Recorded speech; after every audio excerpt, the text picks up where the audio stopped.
जय श्रीराम मित्रांनो, सकाळी बडा कॉलेजसाठी निघलो. बडा कॉलेज जाताना बस स्टॉपवर पोटे भेटले. पोटासोबत कॉलेजमध्ये गेलो. मग कॉलेज सुटलं. मग तिथं आपला भाषा होता. भाषासोबत समोर मामा होता. मामा म्हणे म्हणजे राजेदादा होता. राजेदा म्हणे चल तुला घेऊन जातो म्हणे. ठीक आहे म्हणलो.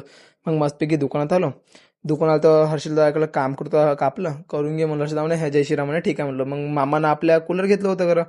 घेऊन घेतलं जाऊ दे म्हणलं. घेऊन घे बड्यापैकी म्हणलं. अरे इकडे पाहतात राजापूर कुठं खात होता खाऊन घे म्हणलो. मग इकडे कॅनवाले पोट्याला दे जय श्रीराम म्हणे. ठीक आहे म्हणलं जय श्रीराम म्हणलो त्याला. मग खोलायची होती आपल्याला वॉशिंग मशीन बड्या खोलून घेतलं. त्याचं सामान त्याच्यात टाकून दिलं कारण की वॉशिंग मशीनचा खोका वापस द्यायचं लागते. मग थोडी जागा करून घेतली कारण की जागा नव्हती होत आम्हाला वॉशिंग मशीन ठेवायसाठी. मग थोडं थांबलो दम घेतलं मस्तपैकी होतं बसून.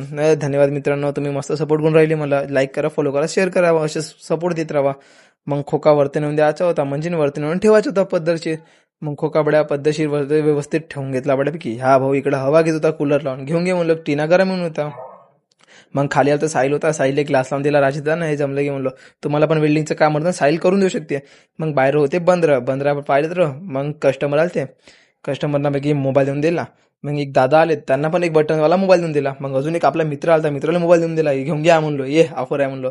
काही वेळाने कस्टमरला थोडी गर्दी झाली. मग हँडल करून घेतला भाऊनं आपल्या. हे ठीक आहे की म्हणून जमलं की म्हणलं. मग शांत झालता थोडा माहोल बसून होतो मस्त की. मग मी वाट पाहत होतो सुट्टी कधी होती म्हणून. मग झाली सुट्टी. मग इकडे हे भाऊ आपले होते मोबाईल पाहते. करून घ्या म्हणून